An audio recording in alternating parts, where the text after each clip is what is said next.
Oh, hello, this is Tak Chung from Walk with Tak. Welcome to my YouTube channel. If you enjoyed this video, please like, subscribe and share. In this video, I would like to show you a very simple chicken stir-fry dish. I call it a Mongolian chicken because it's stir-fried with onion and scallions. You will find this dish very convenient to make in less than 5 to 6 minutes. And if you are new to stir-fry, this is probably a very good dish for you to try out. I'm going to stir-fry this dish in my 14-inch Cuisinart stainless steel wok. I use canola oil for most of my stir-frying. However, you can use any cooking oil that with a high smoking point. I season my wok each time with my spot seasoning method. If you are not familiar with this method, you can take a look at this video. This method is effective in creating a non-stick cooked surface. It works really well with stainless steel wok or any other wok that requires seasoning. I prep my chicken in advance after I bring them back from the supermarket. I cut them into thin slices that are suitable for stir-frying. I store them in Ziploc sandwich bag in 8-ounce portions in such a way that when I need them, I can thaw them out in about 10 minutes. This will allow me to include chicken in any of my dishes anytime I want. As shown here, I spread out the chicken into a thin layer on the surface of the wok. This is a method known as shallow frying. Allow me to fry the chicken on one side to give it a crispy texture. This is because I have coated the chicken with a thin layer of cornstarch in a process known as velveting. This not only gives the chicken a very light breading, but it will also keep the inside of the chicken moist and tender. This method creates a big difference in the texture of the chicken, and you definitely should give that a try.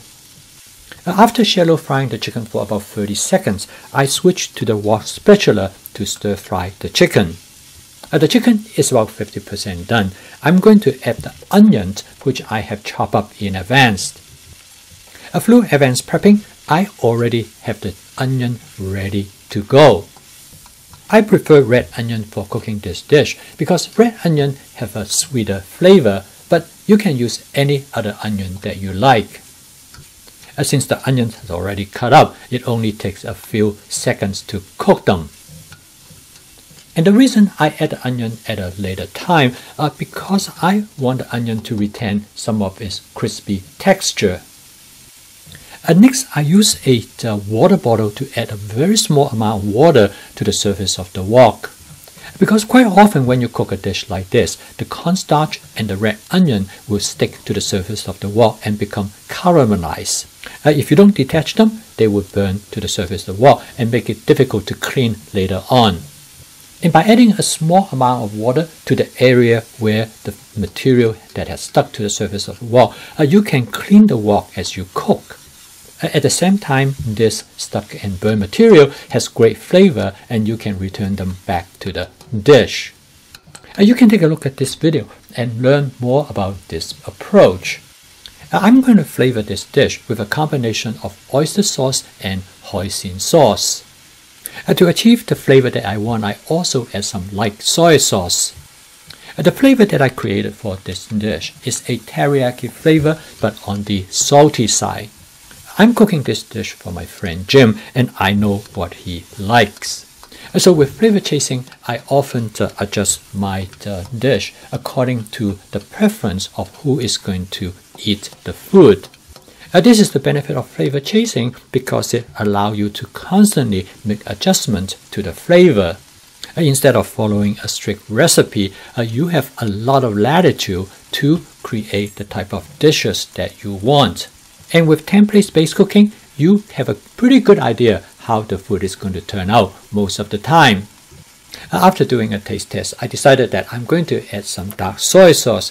The dark soy sauce will give the dish a darker color as well as to give the dish a smoky flavor. The dark soy sauce is less salty than the light soy sauce and it always provides a nice color to the dish.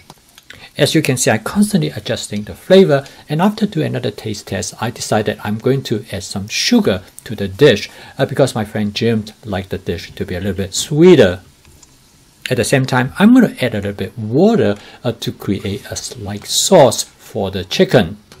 As you can see, this dish is a good demonstration how you continue to modify the outcome of the dish as you cook.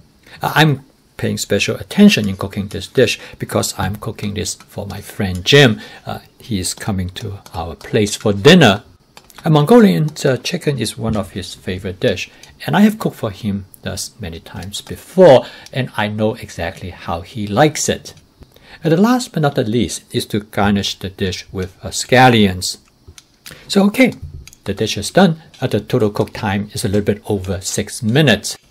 This dish is one of the 4 dishes that I was cooking for dinner that evening. To demonstrate to you the simplicity as well as the efficiency of stir frying, I cook all these 4 dishes in less than 30 minutes. Stir frying is so simple and efficient. In fact, I have taught young children to stir fry and they did an excellent job. Once you have a cooking system, such as my fast cooking system, you can stir fry every single night. And with flavor chasing, advanced prepping, and template-based cooking, you will be able to cook everything from fresh ingredients in less than 30 minutes. And this dish is a good example of how simple and straightforward stir frying is. And the equipment for stir frying is so simple, all you need is a wok and a wok spatula. I post a video every day to show people of different aspects of stir frying as well as my fast cooking system. If you enjoyed this video, please subscribe to my YouTube channel. Thank you for watching. I will see you tomorrow.